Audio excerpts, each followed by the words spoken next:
What's up, grade 12? We're going to continue with cubic functions, and we're going to learn about two new ones today. So we've only got the three we need to worry about. We've learned about the cubic function with two stationary points. Today we'll be looking at the cubic function with one stationary point as well as no stationary point. So we're on page 111, and we'll get started with this. So page 111, not going to work. Page 111. And we'll get started there. So you can follow along in your textbooks there. We are working out of the Mind Action series for this one. So cubic functions with only one stationary point are pretty self-explanatory. They only have one stationary point. So what does that mean?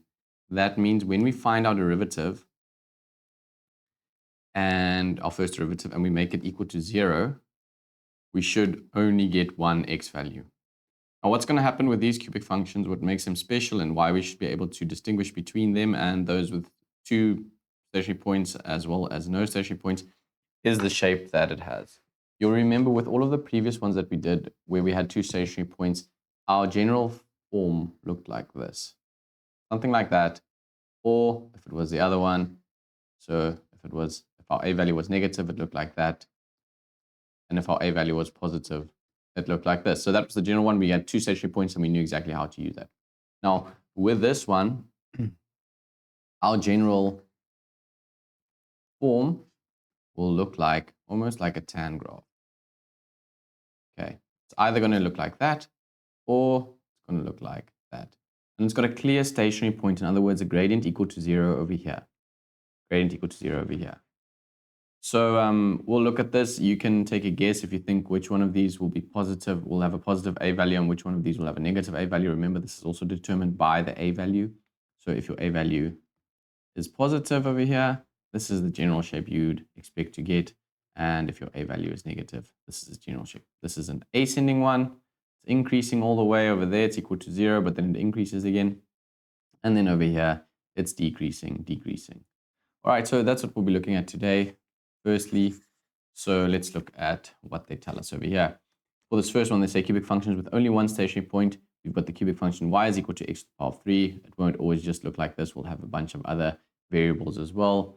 Only has one stationary point at 0 and 0, which is also the point of inflection. Now, this is different to the previous one, where we've got the stationary point is also the point of inflection. Okay, that's going to be important, and we'll see that with all of the calculations we'll be doing. We're going to notice that as well. Graphs of the function of this form can be drawn by applying the standard transformation of the graph. Okay, now, the reason why this only has one stationary point, you'll see here, we've got one value there. It's 3 of the exact same value. In other words, it could be turning on the x-axis 3 times or any other point. But we, in general, will give you equations like the following example. So in this example, to explain how to look at this, we can clearly see that example 25 says we have got the following equation. We need to sketch this graph of y equals x plus 2 to the power of 3 minus 1. And first things first is we notice that the values, we've got a couple of our, we don't have any of the other, it's not written in the standard form that we used to. So we normally used to it being written like this. And this is what I would personally do if I were to set up the question paper. I would give it to you in this form. It's going to be x plus 2 multiplied by x plus 2 multiplied by x plus 2. So this is going to be x to the power of 2 plus 4x plus with 4, subtracting 1. And then again, we've got y is equal to x to the power of 3 plus with 4x to the power of 2 plus 4x plus with 2x to the power of 2 plus 8x plus 8. I'm subtracting our 1 there. Okay, simplifying this, we'll get x to the power of 3 plus 4x to the power of 2 plus 2x to the power of 2 will give us positive 6x to the power of 2 plus 4x plus 8x will give us plus 12x. And then lastly, we've got the 8 minus 1, which is 7. Now you'll notice this is how we'll give it to you in the test. Normally, not to make it too easy for you. So when we've got something like this, our steps would be the same as we always do. So our steps would be, we'll get the first derivative.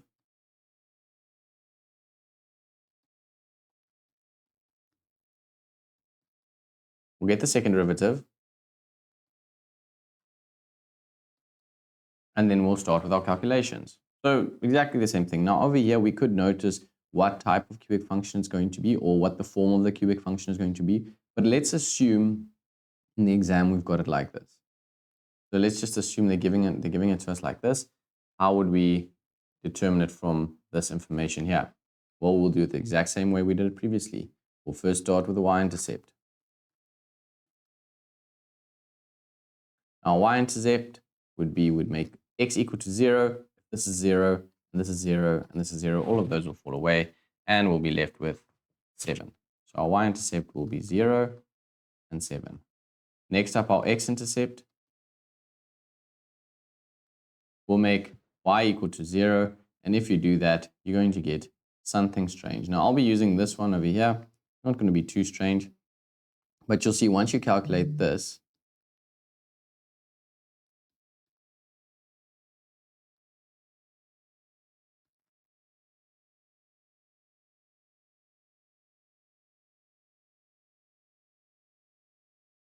we get the cube root on both sides. Now, this is not a case where we put the plus minus, right? Because positive 1 to the power of 3 can only give you positive 1. Negative 1 to the power of 3 will give you negative 1. So we can't say it becomes plus minus. And we've got x plus 2 over there. So we get that x is equal to minus 1. Right, so we see that in this case, we are getting x is equal to negative 1 for our x-intercept. Okay, and we're not getting any other x-intercepts. Now, with the previous questions, we at least got 2 different x-intercepts. So this is already a bit weird because it doesn't matter how the graph is turning with that other one. We could get a couple, but this is not too weird yet. I mean, if you think of the cubic function, the previous one that we did, if it looked something like this, then we'd also expect to get only one x-intercept. Okay, so we're not completely sure what type of cubic function this is yet. We're not sure if it looks like this. We're not sure if it looks like this. And then we're not sure if it looks like this, which is the one we'll be doing lastly. Let's see how we can confirm this. We'll take our first derivative and make it equal to 0. And this is what we do when we're looking for our stationary points. So for our stationary points, we've got this over here. We make it equal to 0 because we know that the gradient at the stationary point should be equal to 0. We'll divide straight through with 3.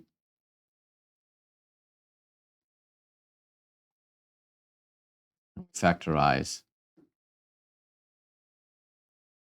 We get the following. X plus 2, x plus 2. Now this over here would be our first clue as to the shape of the function. Now we could use this clue again if it's given like this, but if it's not given, we have to look at this over here.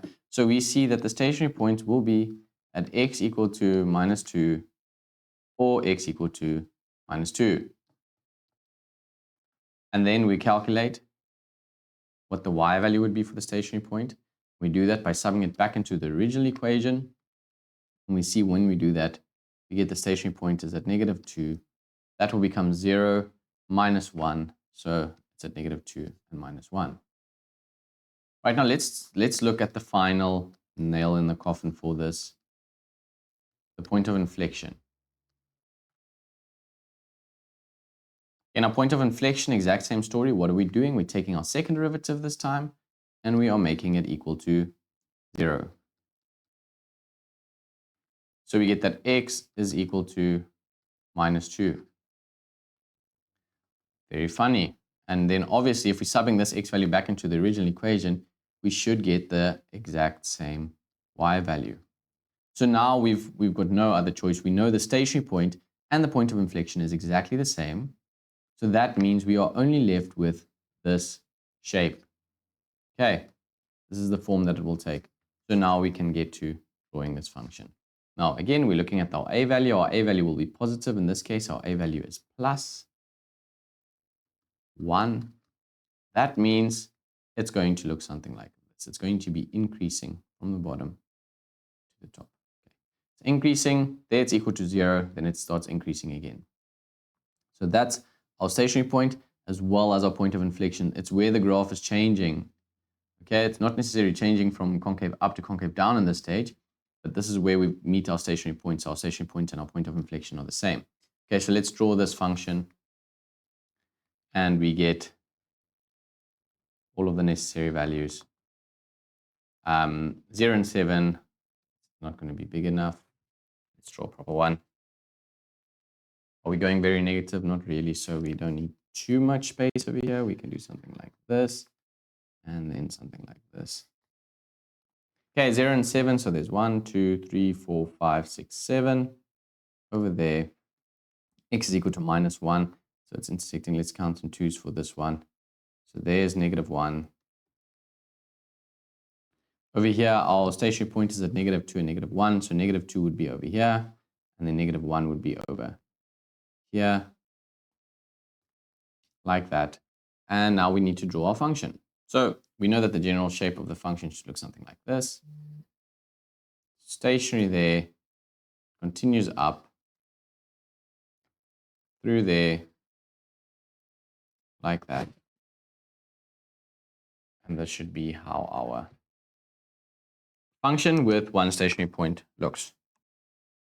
Okay, so that's pretty much the function, the cubic function with one stationary point. And again, a couple of checks we'll do there is we'll look at how many stationary points we get when we make our first derivative equal to 0, or how many x values we get. We get one x value, which means it will have only one stationary point, which means it will have this shape. Again, here we'll see that the point of inflection and the stationary point are the exact same, so that would just confirm our suspicion. Looking back at this function over here, what this tells you is it tells you that the normal function y equals x to the power of 3 will move 2 units to the left and 1 unit down, but I don't want you to stress too much about that. In general, we will give it to you in this form, and you're going to do the same steps in any way. So it's important to understand your mother graph, but yeah, important to understand those steps as well, as those are universally applied for all of the cubic functions. All right, let's look at another example for this. We'll look at example 26, and it's giving us a new function. It's giving us the function in the form that we are accustomed to, or that we should be accustomed to for the exam. So here we've got this function f of x, and we are trying to draw, asking us to sketch this. Please note they are not telling you to calculate the intercepts, calculate the stationary point, calculate the point of inflection. This is something you should know how to do by yourself. So when we look at this, we'll start by getting our first derivative. Our first derivative is equal to -3x to the power of 2 plus with 6x minus 3. And then we'll get our second derivative as well. So we're just deriving this one, and we get that's -6x plus 6. Right, so if I'm going too quickly through some of these, please look at my previous videos drawing the original function. You'll see the steps are staying consistently the same.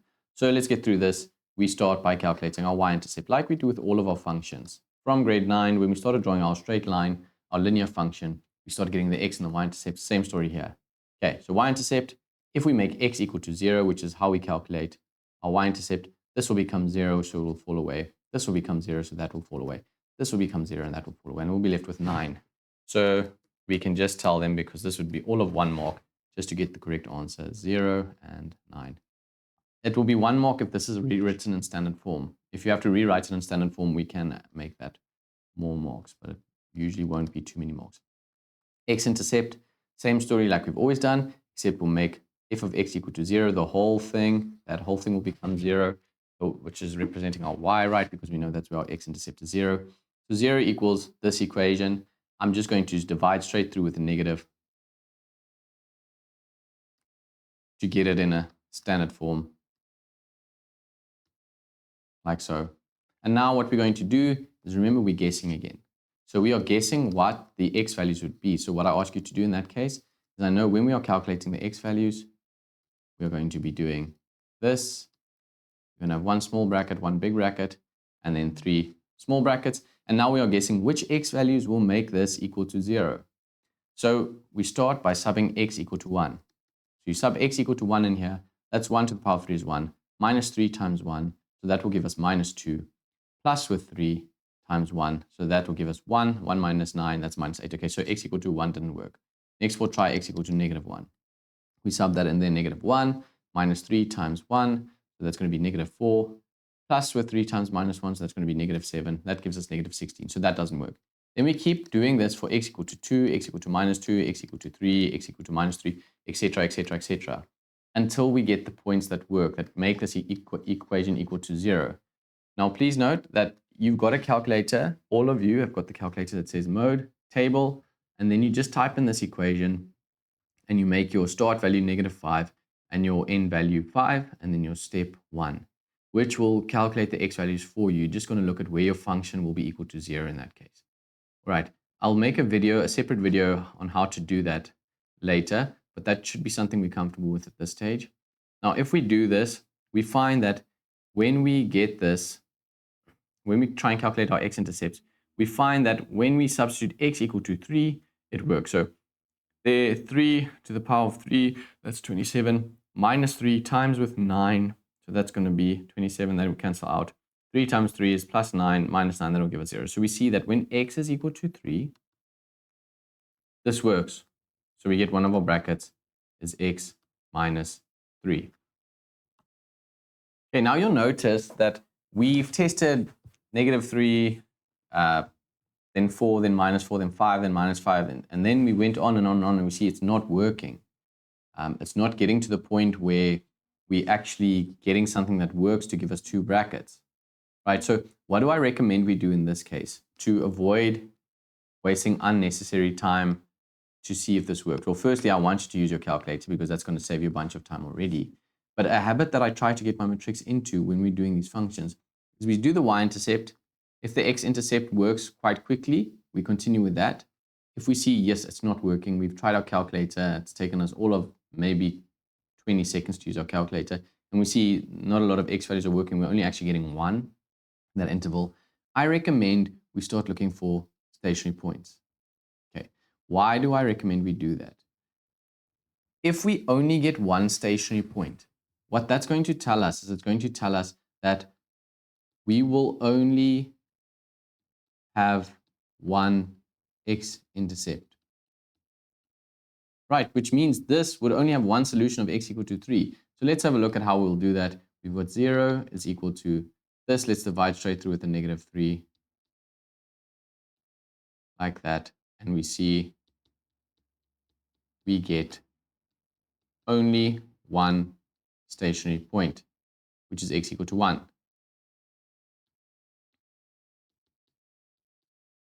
Okay, so when we substitute that into our original equation, going back to the original one, we find that's minus 1 plus with 3, that's 2, minus 3, that's minus 1, plus 9, that's 8. So we get the stationary point. So what that tells us is we expect to only get one x-intercept for this value. So we should only be getting one small bracket and one big bracket in this case. We should be getting x minus 3 over here. That's our one bracket. And now to get the big bracket, it's going to be nice and simple to calculate that because we're just looking at, we've got one stationary point. In other words, when we multiply this out, we should be getting these values. And it's going to be a case of when I times the x with the first term, I want to get that. When I times the negative 3 with the last term, I want to get that. And you'll notice we can't solve this, right? We can't solve x in this equation because we're going to get x squared is equal to a negative 3. So that has no solution. So we're only getting the one x-intercept. Right now, this would be one of the few times where we can use this type of shortcut. We've got different ways, our remainder theorem, of using our remainder theorem to solve this, to determine what's going on in here. But I normally ask my matrix, just to save us some time, do your y-intercept, do your x-intercept using your calculator, so using your table method. If you see it's not working from negative 5 to 5, or maybe you go a little bit further, go do the stationary point. And if you only get one stationary point, you know that the one x value that worked will be your only x value, and we can use that to solve this equation. Now, you guys will notice that if you multiply this out and you simplify, you'll get this exact equation over here, even though it doesn't seem, it seems like this should be a trinomial, but it won't be for this specific example. Right, so in this case, we'll look for the point of inflection, and we do that by making our second derivative equal to 0 and solving that. And if you do that, you get x is equal to 1. And again, we'll get 1 and 8. Okay. Another way to confirm that this is only going to have one stationary point. So how would we draw this? We use our a value. Okay, our a value is negative. We know it's only got one stationary point, so we know it's going to either look like this or it's going to look like this. But because our a value is negative, we know it's going to be the decreasing one in this case. So we know the general shape should look something like that. Okay, so let's draw it. Using our values, our y-intercept, our x-intercept. So our y-intercept is at 9, that's 3, that's 1, and 8. So it seems like it's on the positive side mostly. Like that.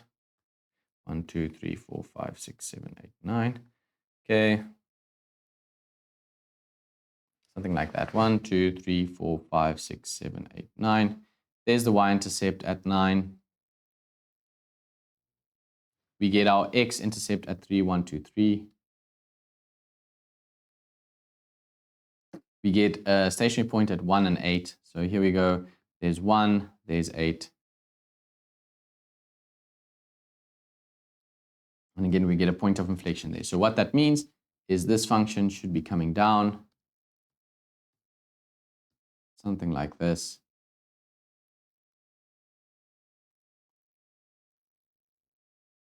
Down through there, turning there, and then going down. We'll make it a little bit steeper. Something like that, going down through this point. Okay, and this is fitting the shape that we were expecting to get. So we should get full marks for this over here. Right, so just something to keep in mind here. This part of the factorizing, which we haven't spent a lot of time on, is something we will have to get used to. But again, after the video, I show you how to use your calculator. This will become much easier. I generally ask you to go from -5 to 5. You can go from -6 to 6. Some of you with a 991 ZA calculator will have this equation. You can solve that equation just using your calculator. But we need to understand how to do this part over here. Right, so that was the cubic functions with one stationary point. Let's look at cubic function with no stationary points. This is on page 113. And we will do pretty much the exact same thing. So cubic functions with no stationary points, we're going to be looking at example 27. And our steps remain the same. We are firstly going to look for y-intercept. Then we're going to play around with the x-intercept a bit, see if it works, if it gives us nice values and a couple of values.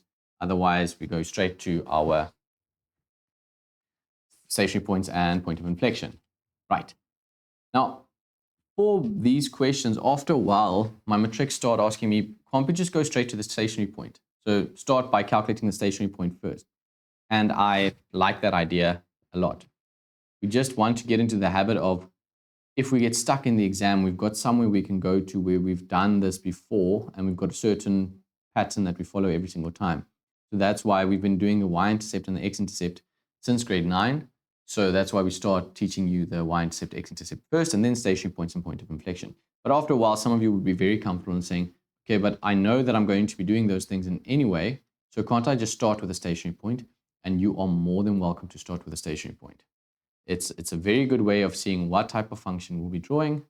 And yeah, I've got no issue with that at all. This is looking a little bit funky now. Let's just get this. So we've got the first derivative and the second derivative. And when we get the second derivative, we see that's minus 6x and then plus with 6. Okay, so we've got our derivative here, minus 3x to the power of 2 plus with 6x minus 9. We derive that one again to get our second derivative. And there's g double prime. And let's start with our work. So Y-intercept, firstly looking at this, we see it's 0 and 0.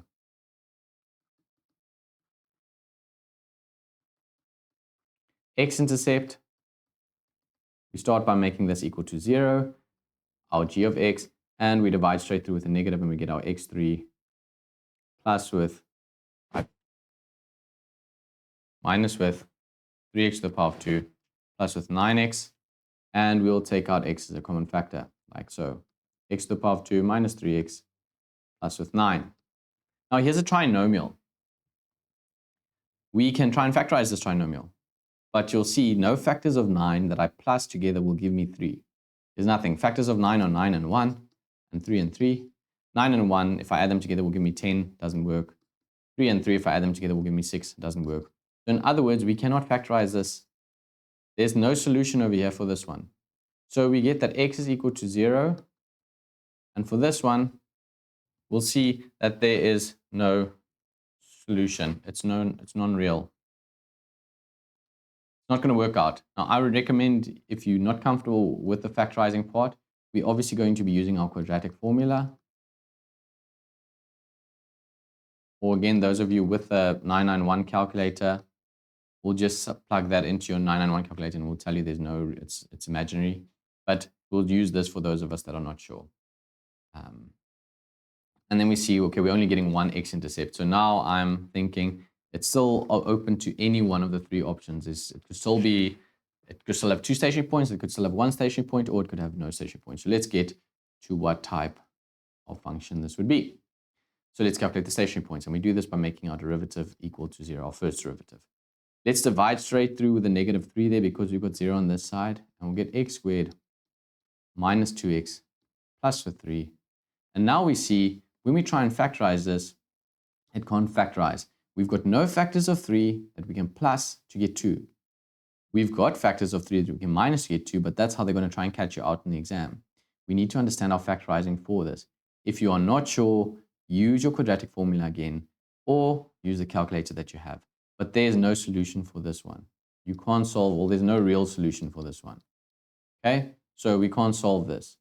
So there is no stationary point.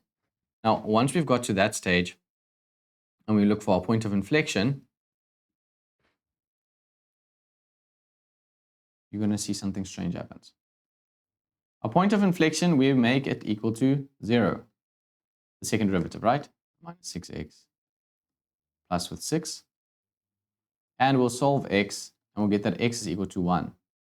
Now, doing that, it helps us to determine what the y value is by subbing the x equal to 1 into this original equation, which will give us minus 1 plus with 3. That is going to be 2 minus 9. That's negative 7. Okay, so this is what we've got so far. We see there's no solution for our stationary point. We can't get that. And now we need to look at the following shape. So how do we determine the shape? The same way we've been doing it the whole time with our quadratic functions. We look at the a value. This a value is equal to negative 1. This function has got no stationary points, which means it's a little bit more curved. It doesn't go flat like that there at the stationary point. We normally would have a stationary point. It goes more, it's more curved straight through like that. Okay, so make sure that you've got that shape on lock. You've got that, you understand that well. And now we'll draw this. So we'll go, let's have a look at the values. There's the y-intercept, x-intercept obviously would be that. No stationary point, and then there's one other point there. So I would always recommend just calculate one other point and make sure that it's on the shape of this function. But we're going minus 7, so let's go a little bit more like this. Okay, so our function will be going through here, 0 and 0, and then at 1 and 7, minus 7, 1, 2, 3, 4, 5, 6, 7, over there. So our function is going to look something like this. It's going to go down. I'm going to have to do this. Let's move this a little bit to, let's count in 2s here. So we'll make as if this 1 is 1 and minus 7 over there. And we'll go down through here, curve it a little, and then down through there again. Your function should look something like that. Okay, so that's our function g, and we are sorted with the different types of cubic functions. Now you'll see we've got exercise 8 to practice. I'll give you a couple of questions that I expect to be in the exam from this exercise. But before we do that, let's quickly just talk through the next part, which is finding the equation of a cubic function. Okay, so finding the equation of a cubic function, this will be the last part we'll be doing today. Finding the equation of a cubic function is very similar to finding the equation of our previous functions that we've done. So our hyperbolic function, exponential function, quadratic function, the linear function, all of those. We're going to look at the information that's given and we'll get started from there. So this is on page 114.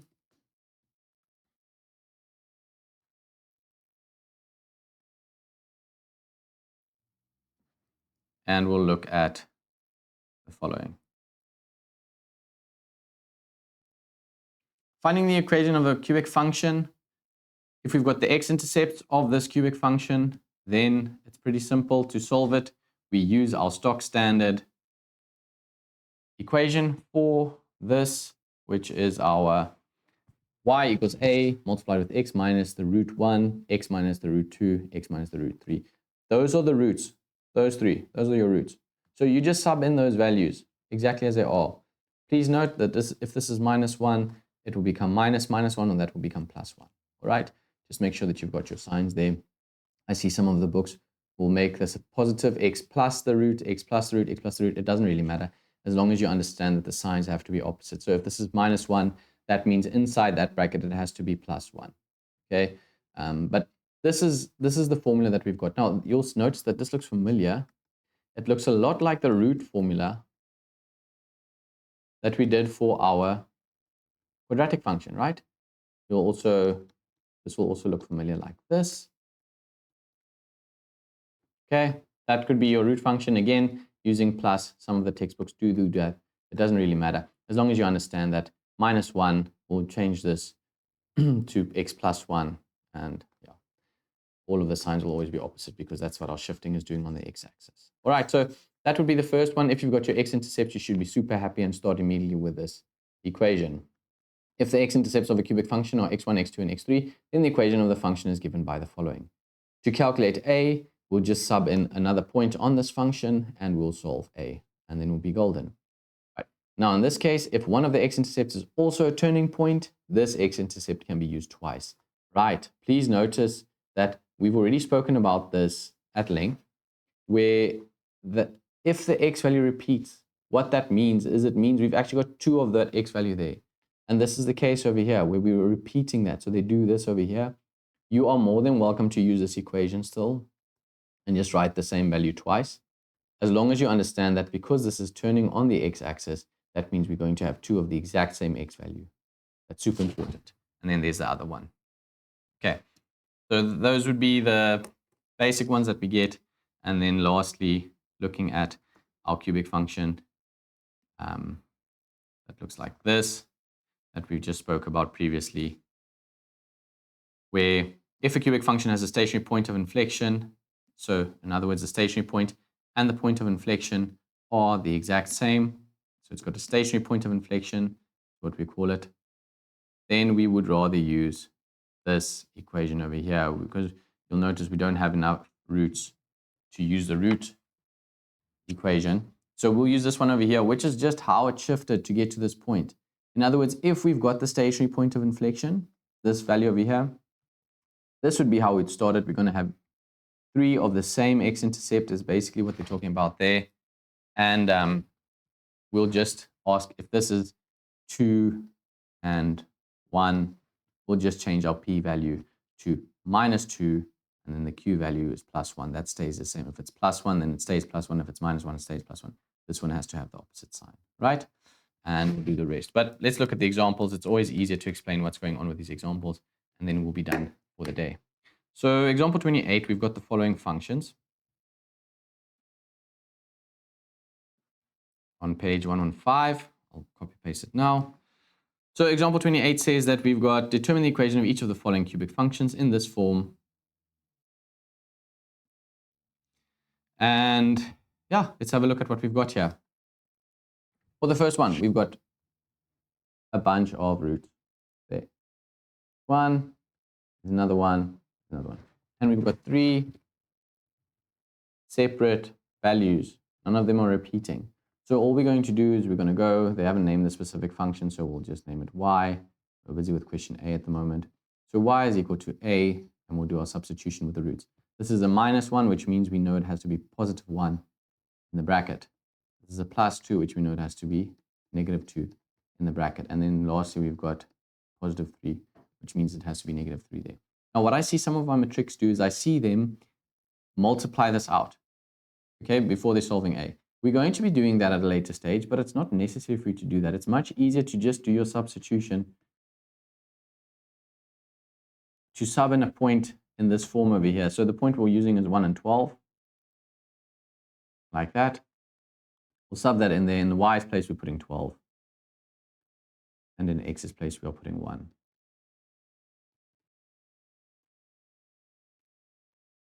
Like that. We'll get the 12 is the same thing as a multiplied with 2, multiplied with -1, multiplied with -2. Okay, so in this case, we get -1 times -2, that's +2, that's 4. And we divide with 4 on both sides, and we get that our a value is equal to 3.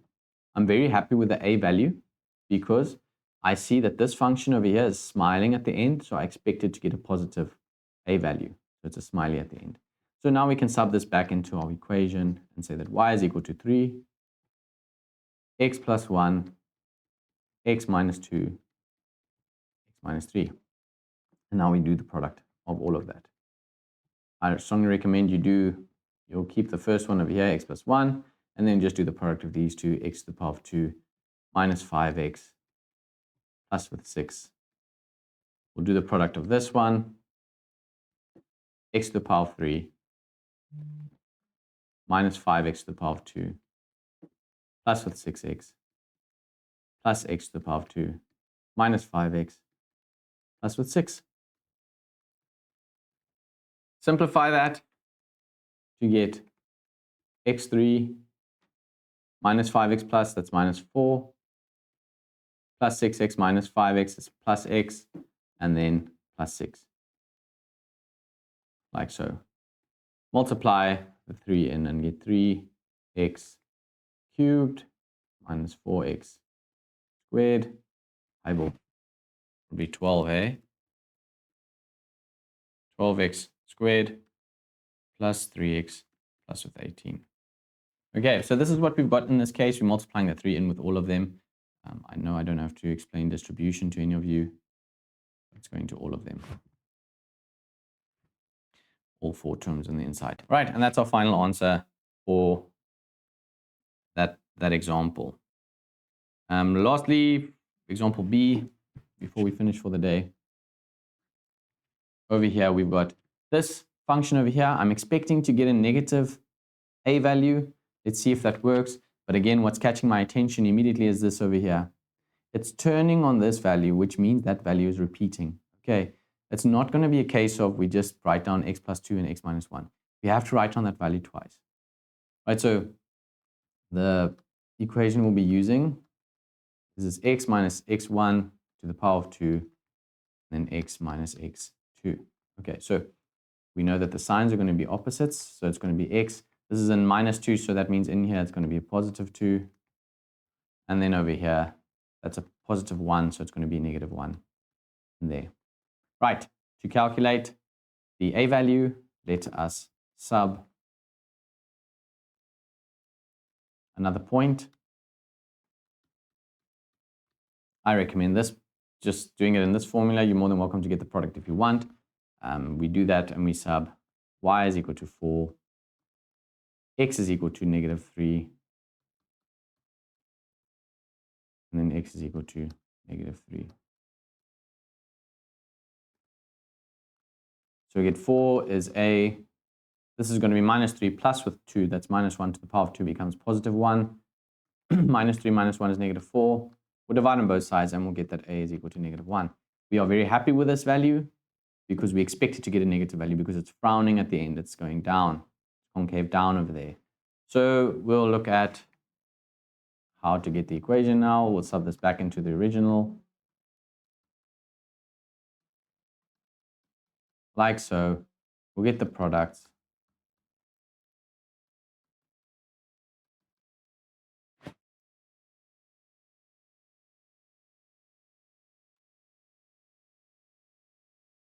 And we'll finish this up. And we'll get that y is equal to minus x to the power of 3 minus 3x squared plus 4. You can do this calculation by yourself. Just that's a product of all of this. Remember keeping your negative 1 in the front there and simplifying and multiplying the negative in like we did over here. Okay, so those were we've still got 2 more examples of those, but we'll finish that off for the day. You're more than welcome to look at your examples first, and then let me know if you've got any questions with regards to that. I'll send the homework on the group shortly. Okay, enjoy your day.